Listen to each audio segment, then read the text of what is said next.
அனைவருக்கும் வணக்கம். கருப்பனை உங்களுக்கு தெரியும், பொள்ளாச்சி ரோட்டில் ரெஸ்கியூ பண்ண குழந்த. அதாவது ஆணுறுப்பில் டிவிடி கேன்சர் கட்டி இருந்தது. 4 ஊசி போட்டாச்சுங்க. உங்களுக்கே நல்லா தெரியும் அவனோட ஆணுறுப்பு எவ்வளோ பெருசாக இருந்தது, இப்போ எவ்வளோ அழகாக சுருங்கி போச்சுன்னு. இன்னொரு ஊசி போட்டுட்டு கருத்தடை பண்ணி அவனை ஸ்ட்ரீட்டில் விட்டுறான்னு தான் நானும் மேடமும் ஐடியா பண்ணினோம். பட் அவனுக்கு இடையிலேயே உடம்புக்கு முடியாமல் போயிடுச்சு. முதல்ல ஒரு நாள் சாப்பிடாமல் இருந்தால் போய் ட்ரிப்பு போட்டு வந்தேன். மறுபடியும் சாப்பிட்டா மறுபடியும் ஃபுட்டு எடுத்துக்கல.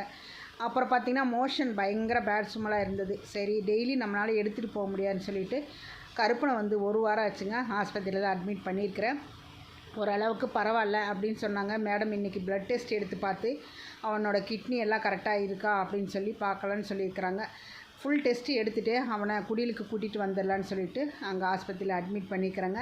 நல்லா தான் இருக்கா, ஆக்டிவாக இருக்கிறான். பட்டு ஃபுட்டு மட்டும் கொஞ்சம் கம்மியாக எடுக்கிறான், இன்னும் எடுக்கலை. நல்லா அவன் எடுத்ததுக்கப்புறம் குடிலுக்கு கூட்டிகிட்டு வரலான்னு அங்கேயே அட்மிட் பண்ணியிருக்கிறேன். நன்றி, வணக்கம்.